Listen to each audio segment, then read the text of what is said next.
For the record. For the record. For the record. For the record. For the record. For the record. For the record, I'm obsessed with Parks and Rec. For the record, we started a new one, and I watched 13 episodes tonight, so I like Brooklyn Nine-Nine now. For the record, I'm driving again. For the record, I made an impulsive decision and cut my own bangs, but it's fine. It worked out. It looks okay. For the record, I just finished Tower of Dawn. I am shooketh. For the record, Thor's alive. So, it really doesn't matter. Except that it does. For the record, I locked my keys in my trunk today. For the record, I met Taylor Swift yesterday. And, I will never be the same. For the record, it is a new year, a new me. Actually, it's kind of the same me, but I'm hoping I can change. It is 2018 officially now. It is New Year's Day. We can all play Taylor Swift's song.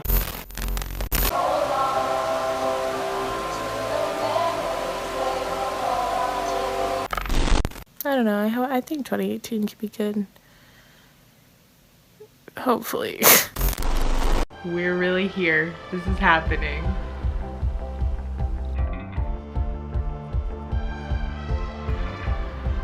I'm on a roof.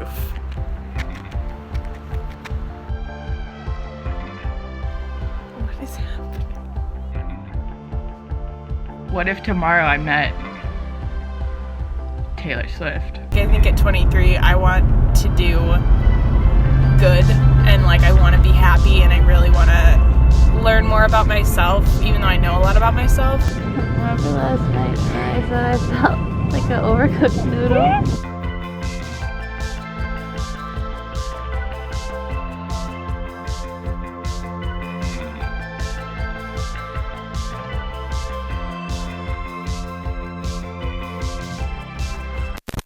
My parents are moving, and so I don't know if this house will be here by the time I get back in March. They may have sold it by then, maybe not, but I don't want to take any chances. Is it recording? It is. 12 months ago, at the start of 2018, I began a journey that revolved around the word consistency. I promised myself that every month of this new year, I would focus on a different part of my life to be consistent in and find balance. In many ways, I succeeded. However, I also failed a lot. You just were filming us. I messed up. I have played Barbies down in here.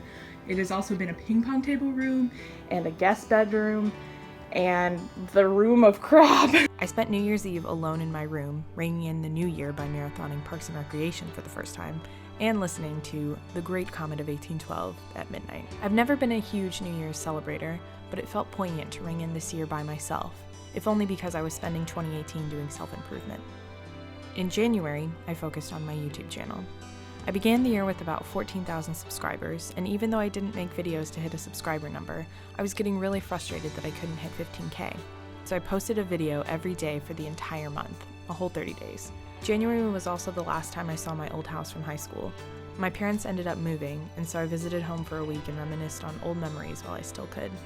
I spent time with friends, went to Chicago, and had one of the best Januaries of my entire life. In February, I decided to focus on writing. Earlier in January, I finished the first draft of a poetry collection I was hoping to publish at some point in the next year or so. I spent February editing and rereading and rewriting, and eventually sending that book out to beta readers. I also wrote blog posts every Saturday of the month just to keep things interesting. Since February, I've gone through at least 6 other drafts of that collection, currently titled Water Runs Red. In March, I focused on reading every single day. I actually only finished about 2 books, but I read so much more in April and May because I spent the month of March focusing on reading consistently every single day. This is something I needed to come to terms with. This is the truth I needed to tell myself. And the truth is this. You just have to be who you are. I also managed to drive home 2 weekends in a row to see some shows and visit loved ones. As an adult, I felt it was very important to create a self-imposed spring break to keep my mental health alive. And thankfully, I think it worked. In April, I focused on going to church consistently every Sunday. That's something I've struggled with for the past 2 to 3 years, and I wanted to spend more time with God when I could. We just finished taking photos and hanging out, so you got to meet all of my wonderful friends. Yeah, it's so nice to meet everybody. Yay! My favorite memory of Jenna is when I found out that she was a YouTube sensation. And my other favorite memory is just every time she freaks out about Taylor Swift. After April, I stopped choosing specific areas of my life to focus on, and that is where I failed in some ways. I don't really have as much concrete success from the later months, but that doesn't mean I gave up. I just started spending more of my time working on little projects, seeing people I care about, and doing my best to keep a positive outlook on life. In May, I turned 23. Ringing in my birthday with my roommates, watching a movie, and eating a meal straight out of my childhood, and praying that this next year would be slightly less miserable and slightly more magical than 22. It's my birthday. It's my second. I'm 23 today. It's photographer Jenna time here at BEA BookCon day 1. Watch her photograph. Oh no. Favorite shirt we're talking I'm a woman. I later spent a week in New York City with my best friend from high school and attended Book Expo for a second time. I never find happiness quite like I do in New York. In June, I finally got a gym membership after months of avoiding it, and I spent a good portion of my summer forcing myself to run and lift weights even when I really didn't want to. That month of June turned out to be the most fruitful month of the whole year in some ways, for obvious reasons. Not only did I see Taylor Swift once in Chicago for her tour, not only did I see her a second time in Louisville on her tour, but I also got to go to a private concert with her. I know, it's still crazy. And then I got to meet her. We just met Taylor Swift. That just happened. What the fuck? After 6 months, I'm still shocked at that fact. It will forever be my best memory, the happiest moment of my life, the one night where I felt like I could float away and never have a care in the world. That one night made all of 2018, and honestly, all of my entire life worth it. Preston, you may kiss your bride. Proof that we were here among the plants.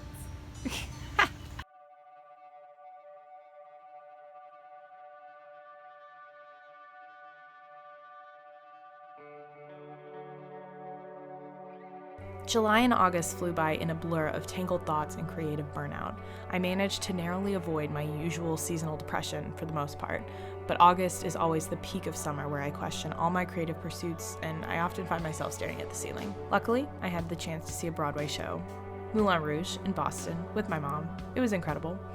And I got to see Taylor's tour one last time in Nashville with Tim McGraw and Faith Hill from row 14. Those 2 months were far from perfect, and I really felt the intense summer heat, but they reminded me how beautiful life can be. I attended 2 weddings, visited some family up north, voted for the first time in a primary, and buckled in to reread my favorite series of all time, Throne of Glass. When September finally rolled around, I spontaneously decided to take the entire month off of social media. I stopped posting to my accounts and completely logged out of most of them. Instead of spending my time on Instagram and Twitter, I edited the 6th draft of my poetry collection and I read 5 books. Basically, at this point, I'm just tightening the narrative and adding in little poems here and there so it it makes it more cohesive and has better transitions, and it just really tells the story that I want to tell. I condensed them into columns so that I have walking space in between them, but it be like that sometimes. I also managed to marathon The Office for the first time, finally understanding so many jokes from the past 5 to 10 years. Those few weeks off of the internet really cleared my head and helped me to feel more grounded than I have in months. It also showed me some of the most unhealthy parts of my life, mainly that I have spent a majority of 2018 being relationally distant and emotionally withdrawn from some of my best friends. I'm still working on that. Speaking of complicated times, I'm sure like many of yours do, my heart hurts on a daily basis. But I just want to say, while I'm here, please do not give up hope, please.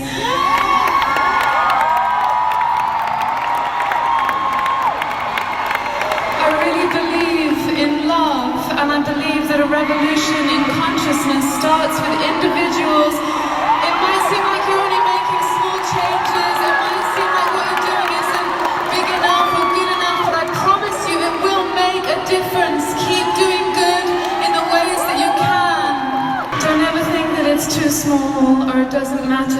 hope is an action. So keep doing what you're doing. October passed in a blur, with a wedding, lots of mundane workdays, and also a lot of mindless television. Mostly The Haunting of Hill House, although I'd hardly call that mindless. I didn't choose a focus for that month because I was so ready to read Kingdom of Ash, so I spent the month waiting and waiting for it to be over. And eventually, I read Kingdom of Ash in about 2.5 days. It was incredible. This might be my favorite book of all time. I don't want to say it too quickly, but it might be, bitch. When November finally started, I felt as if someone had pulled a rug out from under me. 11 months deep in this consistency thing didn't feel real, like I had just started planning to change my life and all of a sudden the year was almost over. My focus for this month would forever and always be to write a novel. 50,000 words in 30 days. I have been doing NaNoWriMo since 2010, meaning this was my 9th novel attempt. I did not prepare, I did not feel ready. I actually planned on quitting on day 2, but then I just didn't. I kept writing even when it got hard. Somehow I wrote 9,000 words in a day and just decided to keep going. Even after I attended YALLFest in Charleston, I still wrote. It's like 11 p.m. on November 26th, and I won. I did the thing. I won NaNoWriMo for the 3rd time. Wow. The whole month seemed to teach me about pushing myself. And even while I started mentally planning for 2019, I knew I needed to finish out this year strong.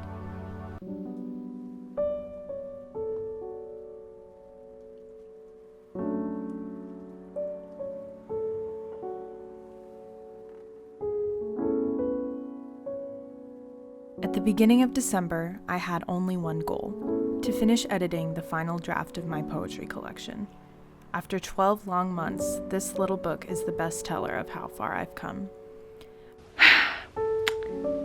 I think I'm done. I think I'm done. And I don't know how I feel about it. I managed to finish in time to get a few copies printed for Christmas, and then I got started on the hardest part of that journey, formatting the inside.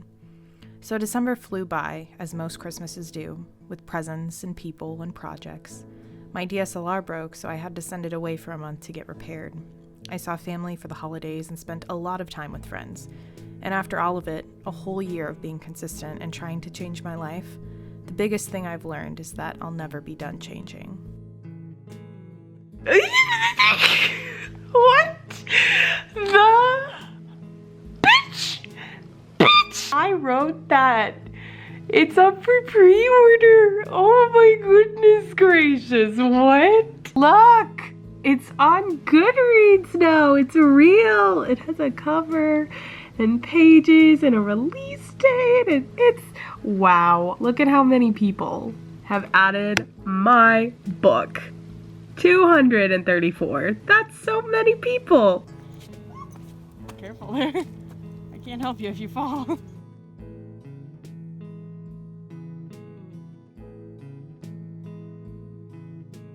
This year-long journey has taught me so much about myself and about what I want out of my life. It's shown me that I can do almost anything as long as I commit to it and I trust God. It's shown me that I am capable of change even when it feels like I'm stuck in my ways.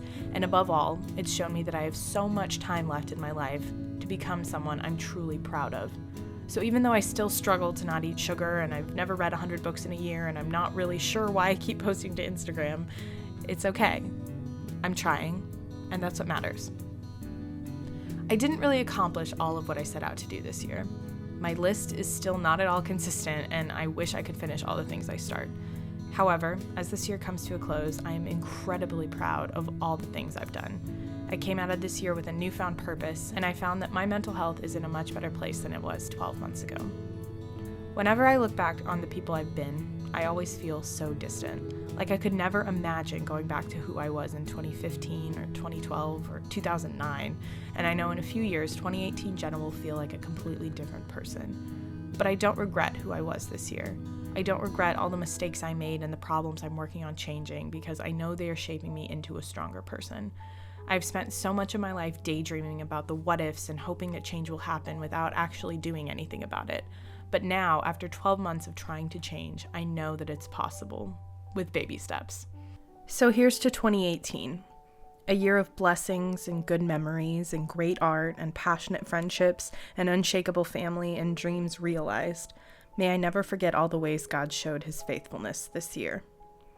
And to 2019, Jenna, I hope you hold on to the light you found in 2018. I hope you conquer your darkness and overcome yourself and change the way you see the world.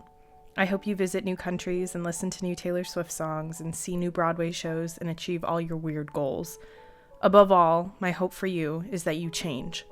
Don't give in, don't give up, and remember that all the people you used to be are rooting for you. Meet Taylor Swift. Good luck. I can't wait to see where you are in 12 months.